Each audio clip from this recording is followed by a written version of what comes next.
Καταιγίδες, χιονοθύελες, κούραση, παγετώνες, μανιασμένοι άνεμοι, φωνικές χιονοστιβάδες, περίεργοι θόρυβοι, απειλητικά χρώματα, χιονοκύλισμα, εξάντληση, όλα γνέφουν για να τραβήξουν τους αλπινιστές στο βουνό, σε τοπία απαγορευτικά για τον άνθρωπο.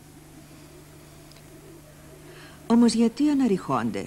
Μήπως γιατί όλα αυτά αντιπροσωπεύουν το βουνό που βρίσκεται μέσα στον καθένα μας?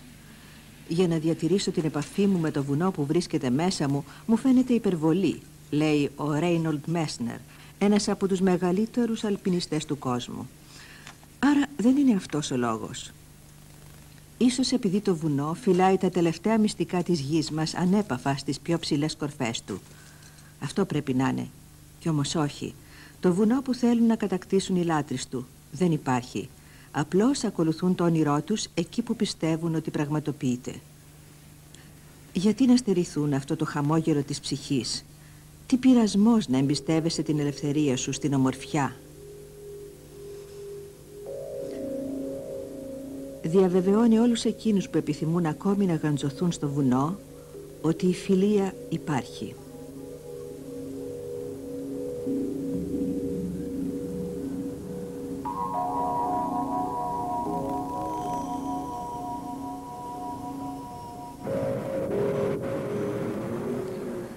Όμως ποια είναι αυτά τα μυστηριώδη και απροσδιόριστα πλάσματα που εμπιστεύονται τη μοίρα τους σε αυτό το θανάσιμο παιχνίδι? Είναι, όπως λέει κάποιος γέρος Σέρπα από το Νεπάλ, αυτοί που προσπαθούν να σκοτώσουν τη μοναξιά. Ο Αρί Σιγκερέ, αρχηγός της εκστρατείας, έχει βάλει σαν στόχο του την κορυφή Αναπούρνα. Ο Πιέρ Σιγκερέ, ο γιος του, ο συναγωνιστής, στην ηλικία των 27 ετών ξαναβρήκε τον πατέρα του και δεν ξεκολλάει πια από κοντά του. Πατρίκ Ταλιανή, ο έφορος, μιλάει λίγο αλλά ξέρει να γίνεται κατανοητός με το κολλητικό του γέλιο. Ροζέ Φιλόν, εξαίρετος αλπινιστής, έχει ένα μυστικό σχέδιο. Θέλει να επιδείξει από την κορυφή της Αναπούρνα με αλεξίπτωτο. Μισελ Ντραπιέ, ο πολυγραφότατος, ο φλίαρος που αναφέρει τα πάντα, πολύ χρήσιμο όταν είσαι εκδότης των ορειβατικών χρονικών. Φιλίπ Ντουμά, σιωπηλός, μυστικοπαθής, σαν ειδήμονας ορειβατικού εξοπλισμού, βρήκε ένα πεδίο δράσης ιδανικό. Πέμπα Νομπού, νεαρός Νεπαλέζος ορειβάτης που κάνει την ομάδα να νιώθει μειονεκτικά καθώς εκείνος τρέχει στα δύσκολα περάσματα του βουνού. Λουί Κρέγκ, το μάτι του γερακιού, ο κινηματογραφιστής της παρέας. Έχει την τρέλα να μεταφέρει την κάμερά του στην κορυφή. Αντρέ Λαπεριέρ, αφηγητής ανεξάντλητων ιστοριών, ειδικευμένος στις μεγάλες εκστρατείες και συναυτουργός του φιλμικού αποτελέσματος.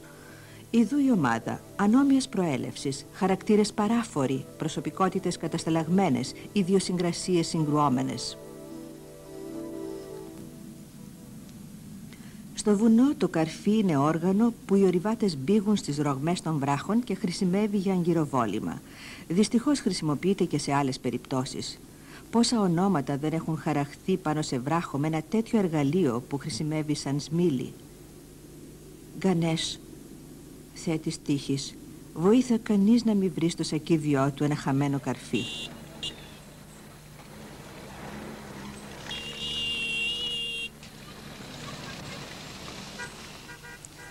Η ομάδα φτάνει στις 10 Μαρτίου στην Ποκάρα, μικρή πόλη στο δυτικό άκρο του Νεπάλ.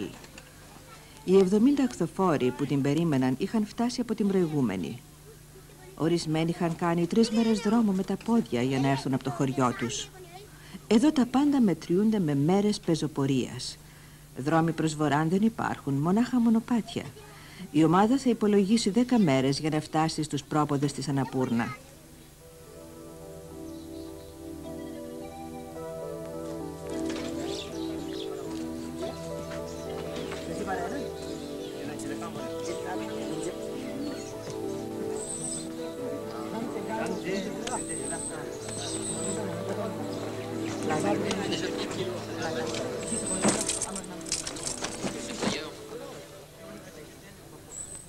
Οι αχθοφόροι πληρώνονται 30 ρουπίες την ημέρα. Το φορτίο τους είναι 30 κιλά.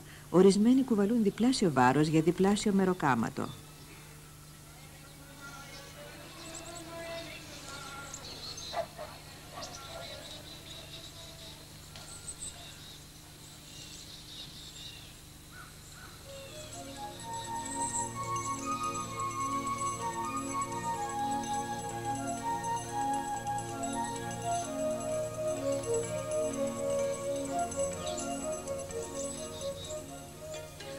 Τώρα οι ορειβάτες πρέπει το γρηγορότερο να φτάσουν σε αυτά τα βουνά και να δώσουν τη μάχη.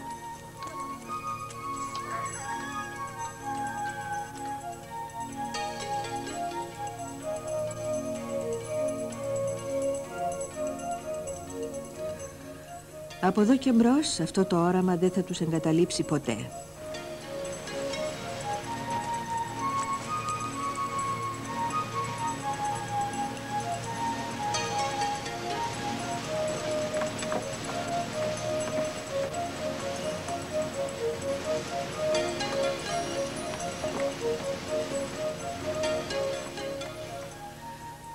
Ο φακός μας αφήνει τώρα να ανακαλύψουμε ένα τοπίο μεγαλειώδες με εντυπωσιακές χαράδρες.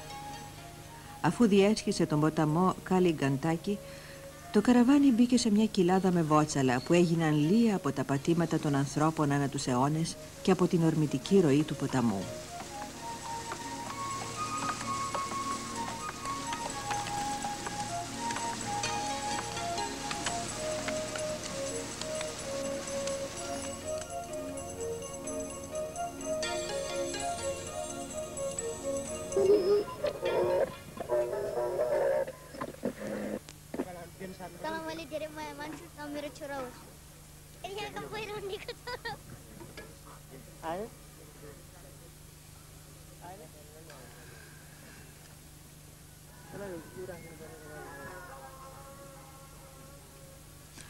Τώρα φτάνουν στο χωριό. Πολλά παιδιά περικυκλώνουν τους ορειβάτες παρατηρώντας και την παραμικρή τους κίνηση. Στη Σόγια οι αχθοφόροι κάνουν απεργία, ζητούν μεγαλύτερο ημερομίσθιο. Ο Αρή αποφασίζει να τους αντικαταστήσει με κατοίκους του χωριού. Έχουν μεγαλύτερη αντοχή και είναι πιο εγκληματισμένοι στο βουνό. Στις 17 Μαρτίου, με το νέο συνεργείο αχθοφόρων, το καραβάνι εγκαταλείπει τη Σόγια.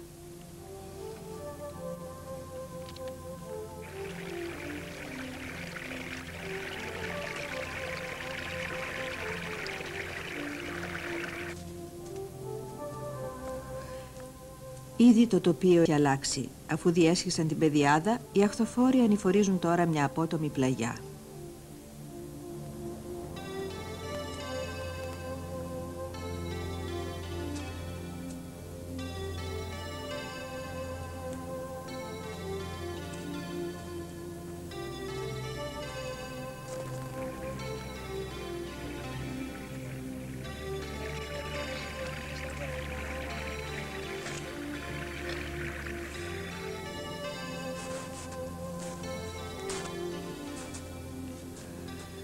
Οι αχθοφόροι υποφέρουν μέσα στα χιονισμένα περάσματα.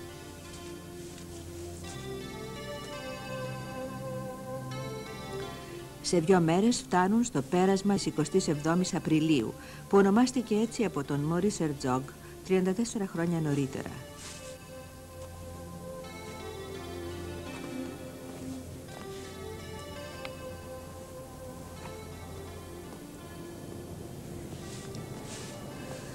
Αυτός ο Αυχένας ονομάζεται επίσης και αψής του Θριάμβου, επειδή επιτρέπει επιτέλους τη θέα του βουνού σε όλο του το μεγαλείο. Αναπούρνα, ο αντίπαλος, συγχρόνως κοντινός και τρομερά απόμακρος.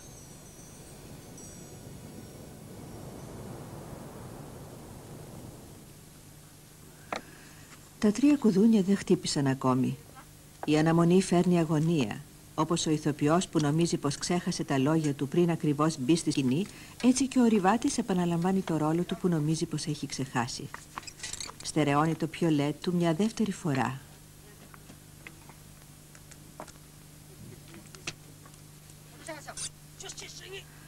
Ακονίζει ένα κραμπόν που είναι ήδη κοφτερό.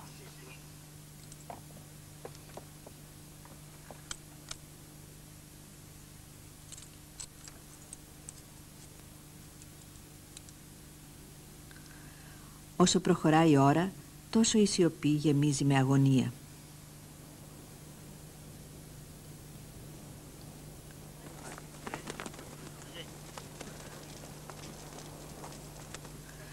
Οι Σέρπα εγκατέστησαν ιερές σημεούλες πάνω στις οποίες είναι χαραγμένες προσευχές που θα διαβάζονται από τον άνεμο καθώς θα περνάει από εκεί. Θα κυματίζουν ολόκληρο το 24ωρο σε όλη τη διάρκεια της ανάβασης. Στο βουνό πάνω δεν επαρκούν ποτέ οι προσευχές. Η παραδοσιακή τελετουργία τους μαζεύει όλους γύρω από το βωμό πάνω στον οποίο καίγονται κλαδιά κέδρου. Οι Νεπαλέζοι ψελίζουν προσευχές και ραίνουν την ομάδα με ρύζι και αλεύρι. Μετά γεύονται τις προσφορές που ετοίμασε ο Πατρίκ.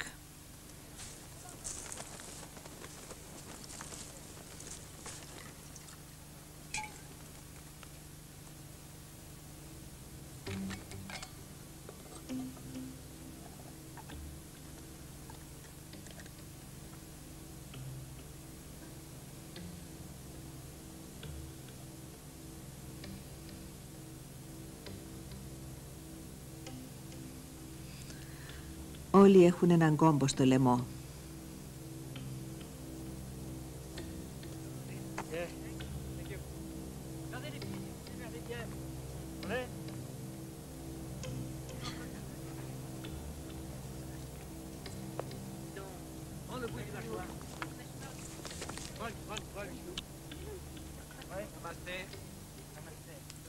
Οι Σέρπα ζήτησαν από τη θεά Αναπούρνα να δεχτεί αυτούς τους ξένους στη ράχη της και από το θεό Γκανές, το γιο της, να προστατέψει την εκστρατεία.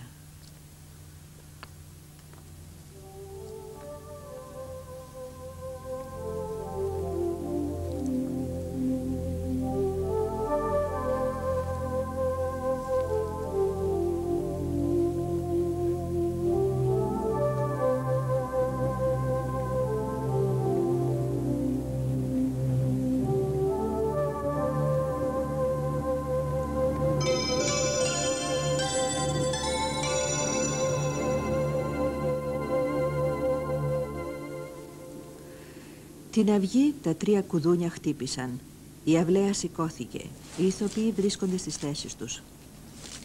Το πρωί της 22ης Μαρτίου η πομπή ανεβαίνει το χείλος του Λιθώνα μέχρι τη Μεγάλη Στενοπό, 4.000 μέτρα κάτω από το κεφάλι της θεάς.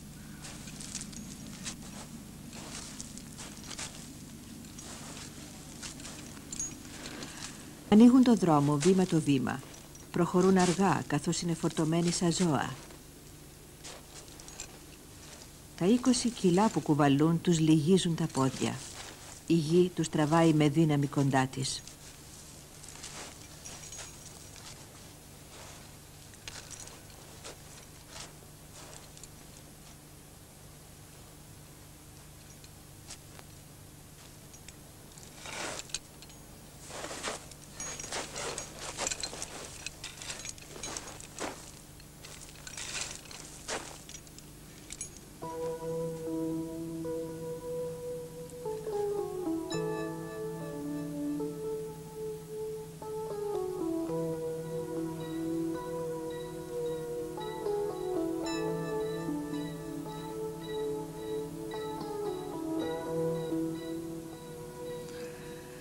Οι ομάδες σχηματίζουν τώρα σχηνοσυντροφιές. Ο Αρί, ο Πιέρ και ο Πεμπά από τη μια μεριά, ο Ροζέ και ο Πατρίκ από την άλλη σχηματίζουν τις ομάδες κορυφής.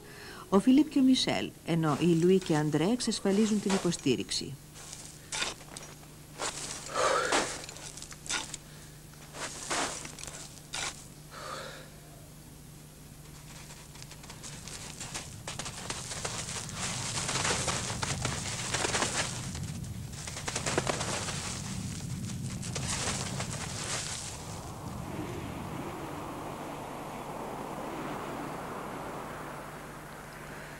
Όταν ο καιρός αγριεύει δεν υπάρχει παρά μια λύση, να προστατεύονται κάτω από μια στέγη.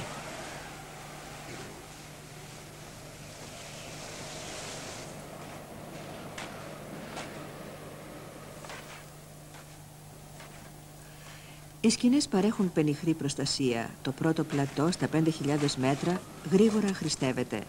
Πρέπει να σκάψουν τον πάγο. 3 μέρες σκάβουν μια τεράστια σπηλιά που θα γίνει ο προκεχωρημένος καταβλισμός βάσης.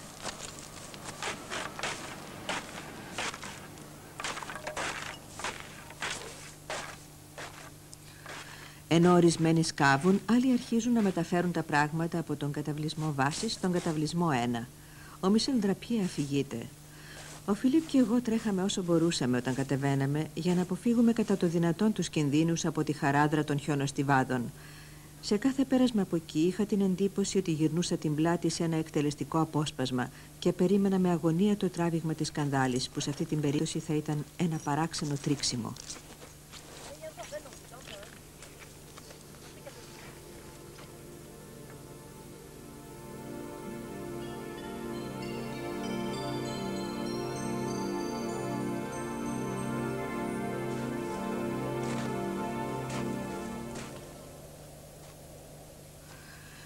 Η μετακόμιση συνεχίζεται. Το υλικό ανεβαίνει αργά. Η ομάδα βοηθιέται στην εργασία της από δύο αχθοφόρους ύψους, τον Ντόρε και τον Ντάουα, που εκτελούν ένα δρομολόγιο με επιστροφή την ημέρα. J'aurais apprécié qu'il y ait deux mecs qui viennent avec des sacs vides et une toile.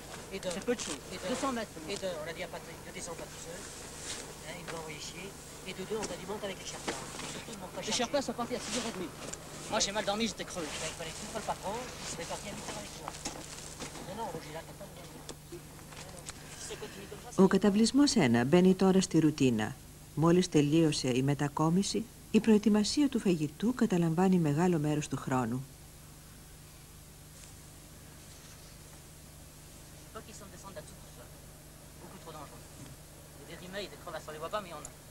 Hier, je suis désolé, comme ça, j'ai pas vu. Moi, j'ai dit à Patrick tout à l'heure. Il faudra que tout le monde s'en corps. Bien d'accord. Non, je pense qu'il faut se passer le mot si... autant du passage que tu as fait que de l'autre côté, il y a des crevasses. Hein? Il y en a moins ici, mais il y en a. Le passage est plus facile du côté où tu l'as fait? Ça va très bien.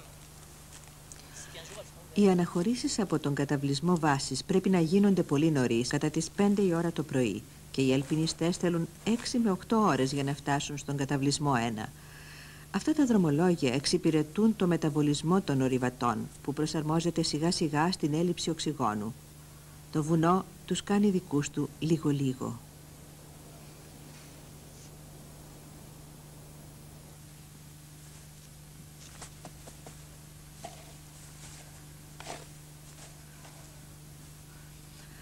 Ο ορειβάτης αφυδατώνεται γρήγορα.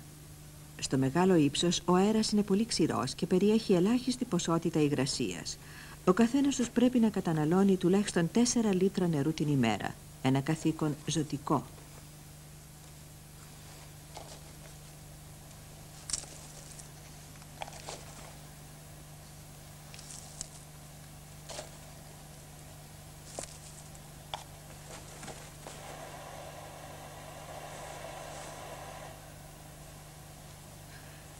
Η καταιγίδα εμποδίζει κάθε μετακίνηση το απόγευμα. Οι περίοδοι αναμονής είναι μακρές.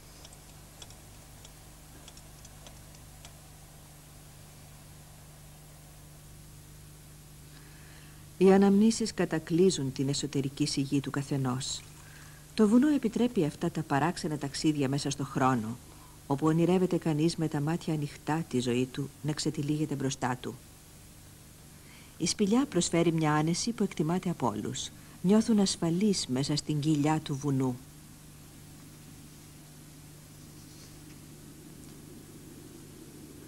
Μόλις έρθει η νύχτα, ο καθένας μέσα στον υπνό σακό του ονειρεύεται την αυριανή μέρα. Η ίδια εργασία θα ξαναρχίσει. Αύριο τους περιμένει ο καταβλισμός 2.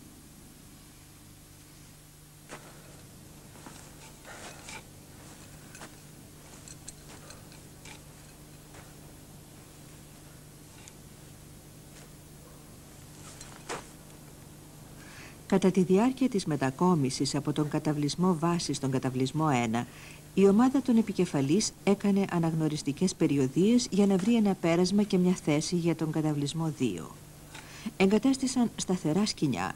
Η κλίση είναι μεγαλύτερη τώρα, το χιόνι δεν συγκρατείται καλά, με αποτέλεσμα να κατρακυλούν μικρές χιονοστιβάδες. Η ανάβαση είναι πιο δύσκολη εδώ, απαιτεί μεγαλύτερη προσοχή. Το οξυγόνο όλο και αραιώνει. Σε αυτό το υψόμετρο ανοίγει κανείς το στόμα του μόνο για να αναπνεύσει.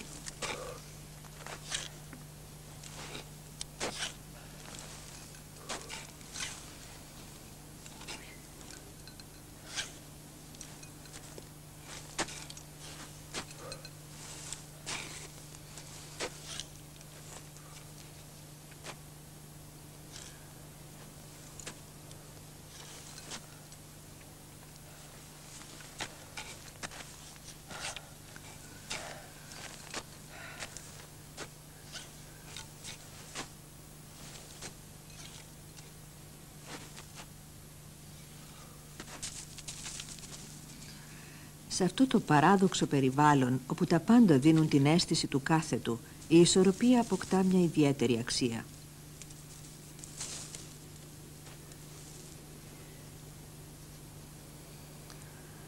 Η αναρρίχηση στους πρόποδες του τείχους από πάγο προχωράει αργά, γιατί το χιόνι κρύβει πολυάριθμα ρήγματα που είναι ο εφιάλτης των αλπινιστών.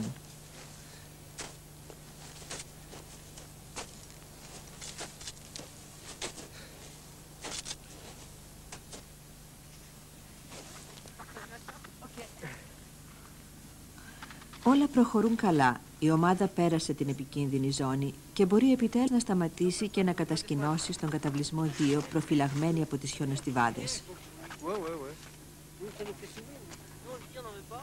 Προς τα πάνω η συνέχιση του δρομολογίου δεν είναι πολύ ενθαρρυντική. Ένας τεράστιος κάθετος τείχος από πάγο μοιάζει να διακόπτει την προσπέλαση στη θέση του καταβλισμού 3.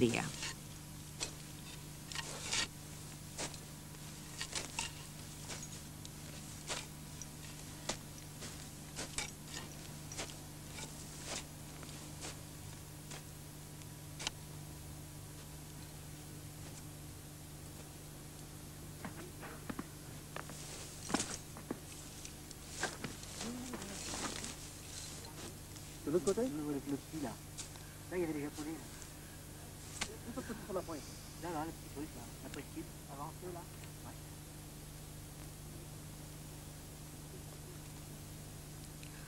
Ο Ροζέ και ο Πατρίκ έχουν αναλάβει να πάνε εκεί ψηλά, να δουν αν το σαμάρι βγάζει σε ένα πέρασμα προς την κορυφή ή σε ένα σημείο για να εγκαταστήσουν τον καταβλισμό 3.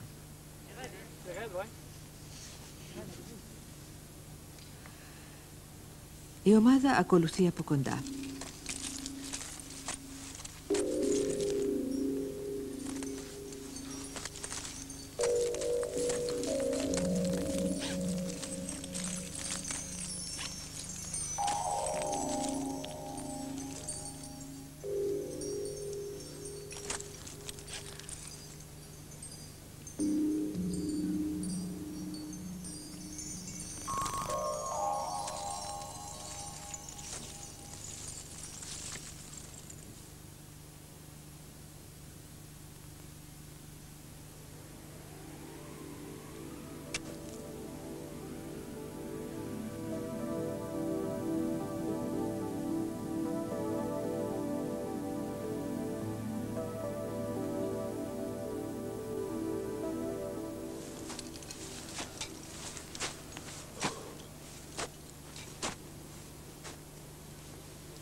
Μπροστά τους, σε απόσταση 100 μέτρων, υψώνεται ένας τεράστιος κάθετος τείχος από πάγο που απαγορεύει το πέρασμα.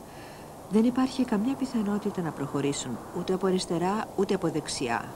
Και ο καιρός εξακολουθεί να είναι κακός. Πρέπει να επιστρέψουν γρήγορα.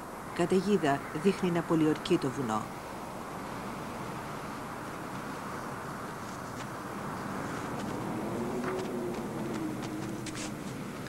Τη νύχτα ξεσπάει η θύελλα. Ο άνεμος δέρνει τις σκηνές μέχρι να τις καταστρέψει και να τις θάψει στο χιόνι. Οι αλπινιστές διακόπτουν συχνά τον ύπνο τους για να ξεθάψουν τις σκηνές.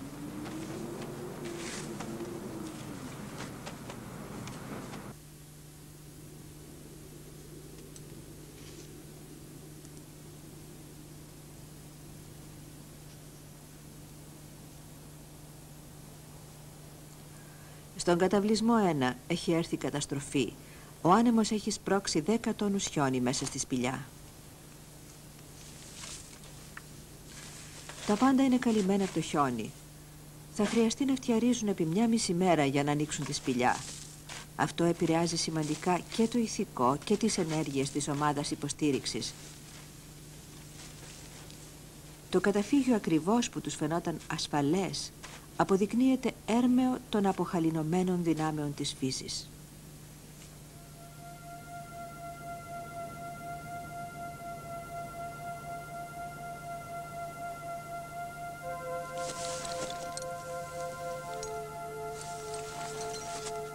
Τα μέλη της ομάδας εξαντλημένα αποφασίζουν ομόφωνα να ξανακατέβουν στον καταβλισμό βάσης για να εξοικονομήσουν τρόφιμα αν θέλουν να έχουν αρκετές προμήθειες ώστε να φτάσουν στην κορυφή.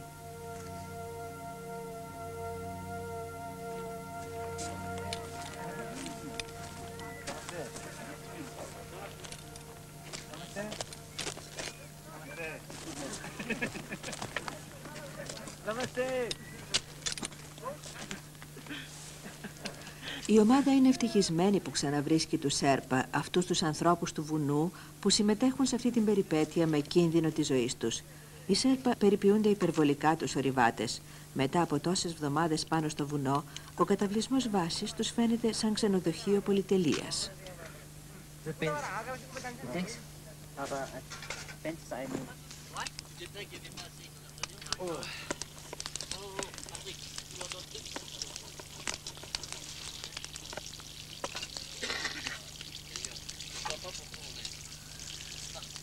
Η Σέρπα είναι η καινούρια τους οικογένεια. Αυτοί οι άνθρωποι εκτελούν το έργο τους με περηφάνεια. Η φιλία που τους δείχνουν θα τους εντυπωσιάσει βαθιά.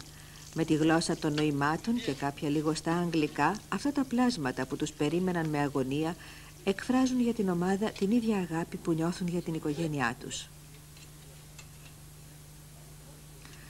Στο θέατρο, αυτός που μιλάει πολύ είναι συνήθως ο πρωταγωνιστής. Όμως εδώ, στη σιωπή του γεύματος, πρωταγωνιστεί ο σφιγμός της απομόνωσης. Ο Σεντ-Εξιουπέρι περιγράφει κάπου την νοοτροπία αυτής της ράτσας ανθρώπων. Όσοι δοκίμασαν μια φορά αυτή την τροφή, λέει κάπου, δεν την ξεχνούν. Έτσι, σύντροφή μου, δεν πρόκειται για το ζήν επικινδύνος. Δεν είναι ο κίνδυνος που αγαπώ. Ξέρω τι αγαπώ. Είναι η ζωή.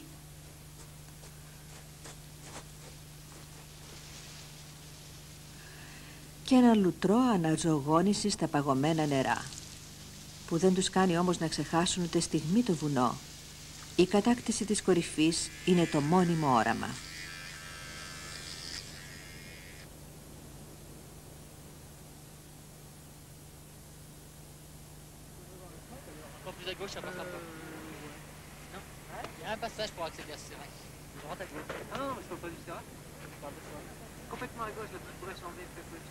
Alors l'arrêt des choux-fleurs, là.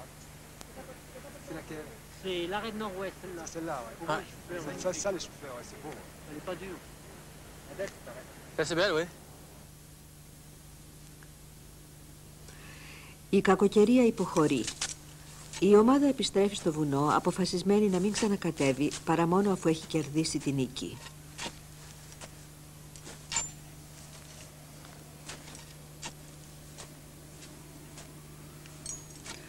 Όλοι προσπαθούν να εξοικονομήσουν δυνάμεις για την τελική έφοδο.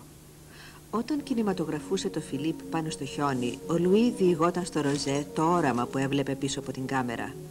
Έβλεπα τον Φιλίπ και τον Πατρίκ στο κάδρο μου να ανεβαίνουν προς τον ήλιο και έπειτα να εξαφανίζονται. Ήταν σαν να είχαν ανέβει στον ουρανό και ένιωθα να με διαπερνά ρίγος.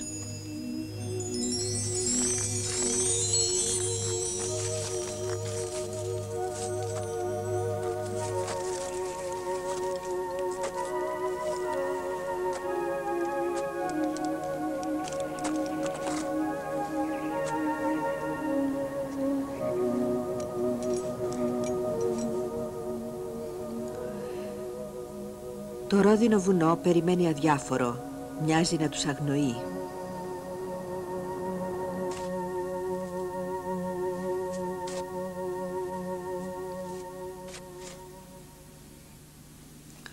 Ο καταβλισμός 2 έχει καλυφθεί εντελώς από το χιόνι. Οι σκηνές είναι σκισμένες.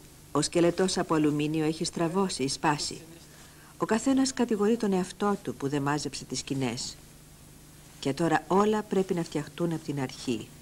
Τόσες προσπάθειες χαμένες εξαιτίας μιας απλής αμέλειας.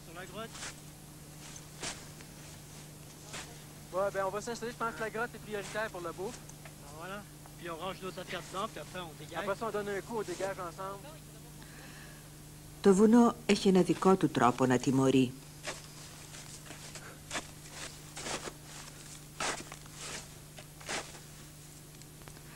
Αυτή η αποτυχία είχε καταλυτικές συνέπειες.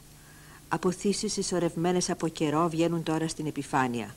Ο Ροζέ παραπονείται για έλλειψη ασφάλειας. Ανάμεσα στο Μισελ και τον Ανρί ξεσπάει σύγκρουση. Ο Ανρί, αμφισβητώντας τις ικανότητες του Μισελ, του απαγορεύει να ανέβει στον καταβλισμό 3. Ο Φιλίπ, ενοχλημένος από την απώλεια του συντρόφου του, δεν ξέρει τι να κάνει. Δεν υπάρχει περίπτωση να πάρει μέρος στη διένεξη. Για εκείνον μόνον η κορυφή μετράει.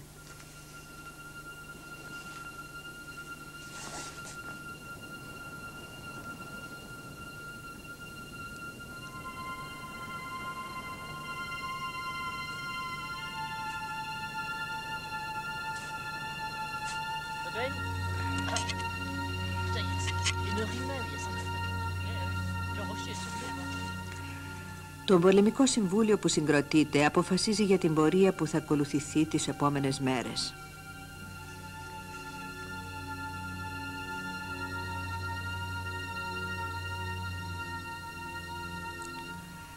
Δυο σκηνοσυντροφιές ξεκινούν για την κατάκτηση του μεγάλου τείχους. Έχει χιονίσει πολύ και η αναρρίχηση είναι δύσκολη, όμως ο διάκοσμος είναι τόσο υπέροχος. Τα πάντα έχουν μια γαλάζια διαφάνεια, ακόμα και οι σκιές.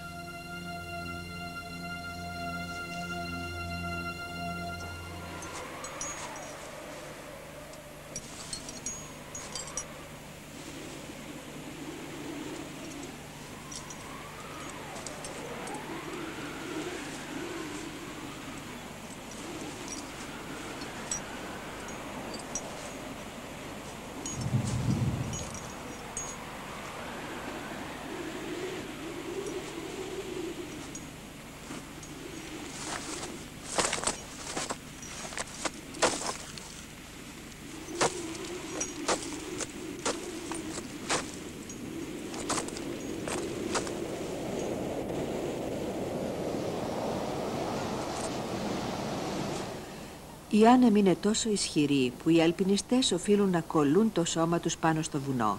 Εδώ πραγματικά η ζωή τους κρέμεται από μια κλωστή.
«Πατέρα, πάρε με μαζί σου πάνω στα βουνά», θυμάται ο Πιέρ Σιγκερέ. «Είσαι πολύ μικρός, θα φοβάσαι», του απαντά ο πατέρας του Ανρί. «Όμως θέλω πολύ». «Δεν είναι παιχνίδια αυτά για παιδιά. Μου είχες πει ότι θα με έπαιρνες όταν γίνω 7 χρονών. Καλά, θα σε πάρω».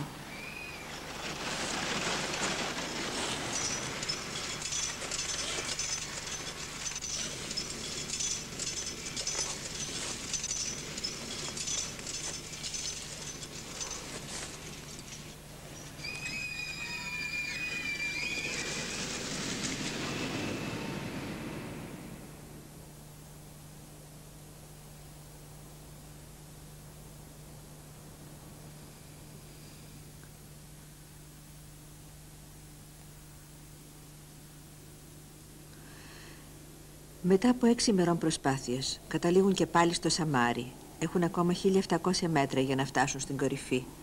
Πρέπει να επιτεθούν στο Σαμάρι. Ο Πατρίκ μπαίνει επικεφαλής. Οι αλπινιστές γίνονται τώρα ακροβάτες. Μπροστά τους υπάρχει η ζωή. Από τις δύο πλευρές ο θάνατος. Ένα βήμα να κάνουν λάθος, βρίσκονται στο κενό.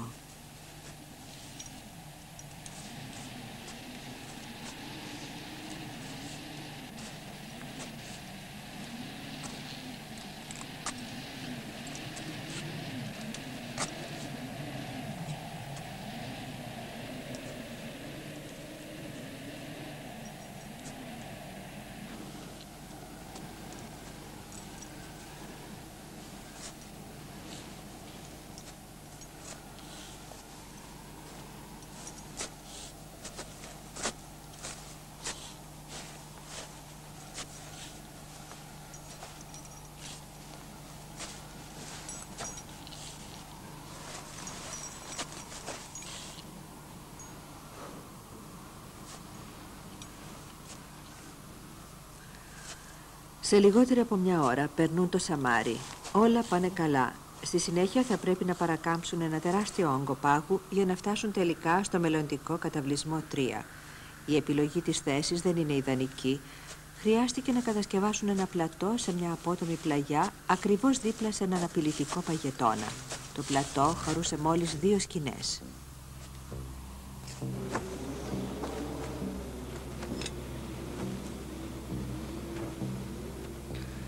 Σήμερα, 20 Απριλίου, διηγείται ο Αντρέ Λαπεριέρ, ο Ροζέ Φιλόν μου ανακοίνωσε ότι επαφάσισε να εγκαταλείψει.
Περίμενε 2 μέρες, θα σου περάσει η αγωνία, τον συμβούλεψα.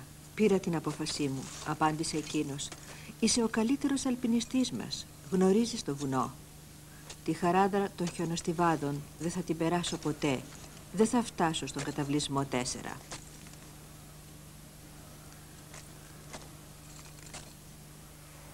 Άκου, Ροζέ, θα φτιάξουμε μαζί ομάδα. Πείσε τον Λουί.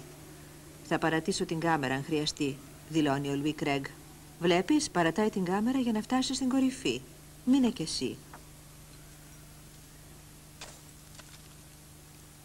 Μείνε. Φεύγω. Μείνε. Είναι πολύ επικίνδυνο. Μείνε. Δεν μου κάνει κέφι πια. Μείνε. Δεν θέλω πια το βουνό.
Το πρωί της 21ης Απριλίου αφηγείται ο Λουί Κρέγκ. 8 άτομα βρισκόμαστε στο πλατό του καταβλισμού 3. Ο Μισελ Ντραπιέ έχει ήδη εγκαταλείψει. Ο Ροζέ το συζητάει μερικές μέρες τώρα να εγκαταλείψει. Λέει ότι είναι πολύ επικίνδυνο αυτό που προγραμματίζει η ομάδα. Δεν έχει πιθανότητες να επιτύχει εξαιτίας της κακοκαιρίας και της έλλειψης ύμνοιας. Την ίδια μέρα κατεβαίνει στον καταβλισμό 2. Απομένουμε λοιπόν 7 άτομα και παρά τη συζήτηση που είχε γίνει την προηγουμένη, όπου είχαμε αποφασίσει να περιμένουμε να καθίσει το χιόνι, ο Αρή αποφασίζει να ξεκινήσει για τον καταβλισμό 4. Έριχνε χιόνι όλη εκείνη τη νύχτα. 4 άτομα πρόκειται να ξεκινήσουν. Ο Αρή, ο Πιέρ, ο Πέμπα και ο Πατρίκ. Όμως ο Πατρίκ βρίσκει πως είναι πολύ επικίνδυνο, γιατί έχει πέσει υπερβολικά πολύ χιόνι. Στο τέρμα της πορείας τους υπάρχει μια χαράδρα χιονοστιβάδων, όπου αυτές περνούν χωρίς σταματημό, χωρίς προειδοποίηση. Ο Αρή είναι πεπισμένος ότι ο Ροζέ επηρέασε τον Πατρίκ.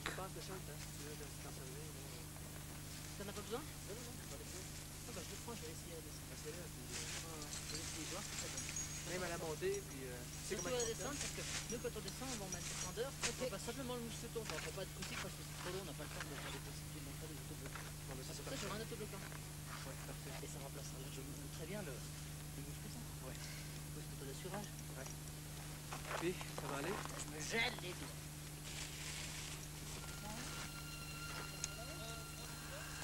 Ο Πέμπα έχει ήδη ξεκινήσει. Ο Πατρίκ διστάζει.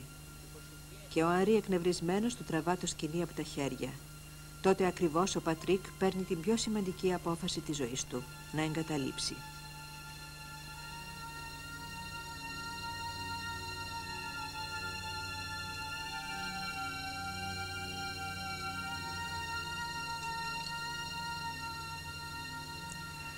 Καθώς έκανε καλό καιρό εκείνο το πρωί, ζητάω από τον Πατρίκ και τον Φιλίπ να έρθουν μαζί μου ως το Σαμάρι για να γυρίσω το τέλος της ταινίας που μου έλειπε.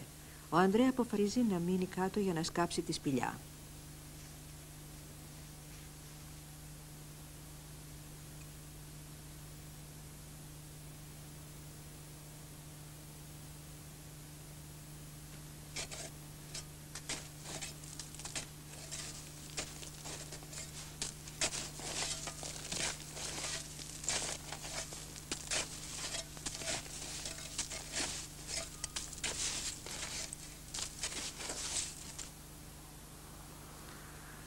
Καθώς ανεβαίνουμε, συναντάμε το Ροζέ που κατεβαίνει. Το χαιρετάμε, αλλά λυπόμαστε που τον βλέπουμε να φεύγει.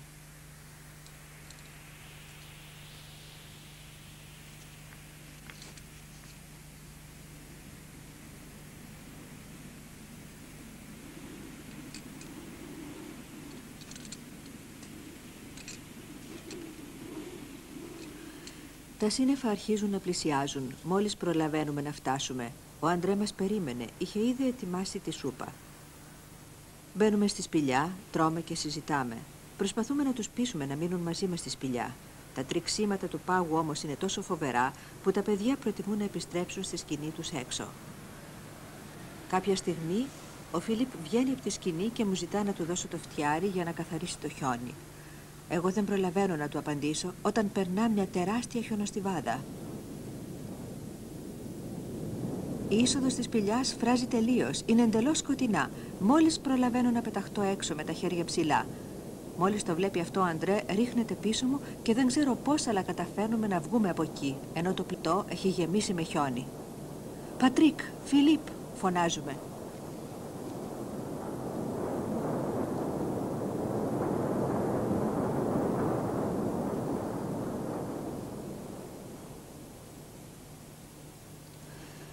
Μετά αντιληφθήκαμε ότι η σκηνή που ήταν ακριβώς στο πλάι είχε εξαφανιστεί μαζί με τα παιδιά.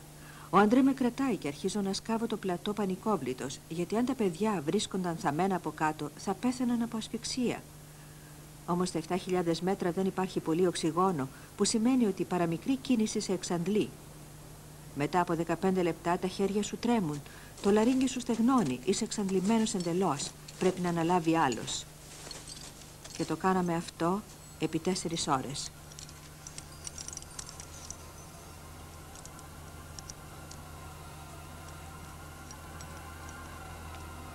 Τα παιδιά όμως δεν τα βρήκαμε.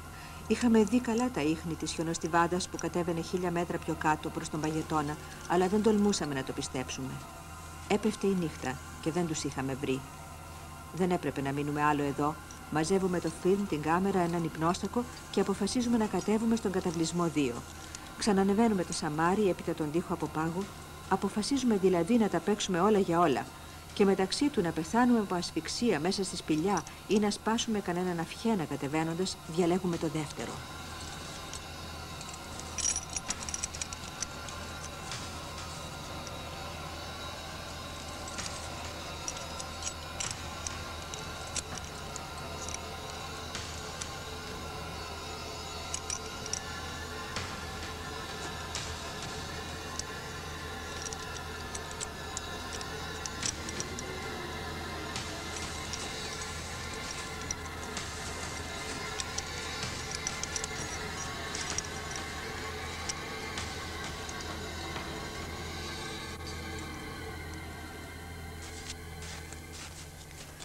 Την επομένη το πρωί, στην κατάσταση που βρισκόμασταν, αποφασίζουμε να κατέβουμε στον καταβλισμό βάσης.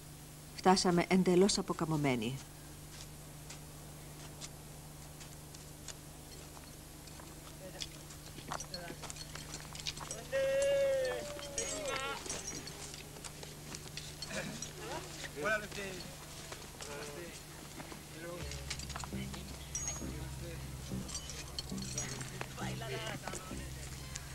Εκεί καταλάβαμε ότι δεν υπήρχε πια περίπτωση να ξανανεύουμε. Επί 2 μέρες παρακολουθούσαμε την πορεία των συντρόφων μας στον καταβλισμό 4. Ξέραμε ότι με την κακοκαιρία που επικρατούσε στο βουνό δεν είχαν μεγάλες ελπίδες.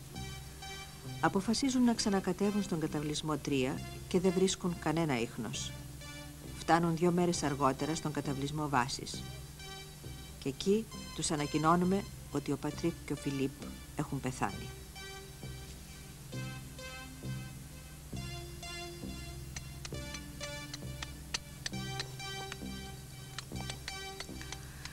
Εδώ χαράζουμε τα ονόματά του στην πέτρα. Είχε απομείνει ένα καρφί.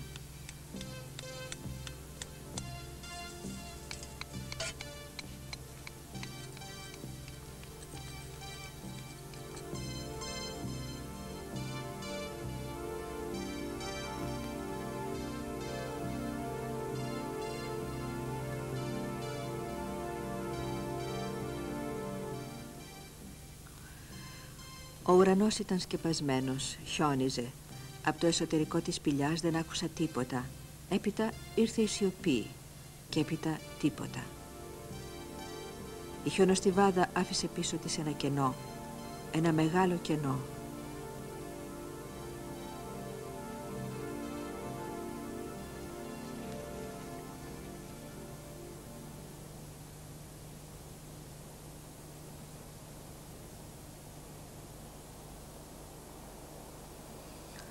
Η Αναπούρνα, αυτό το μοναχικό ρόδο, θα ζει αιώνια μέσα στον καθένα μας.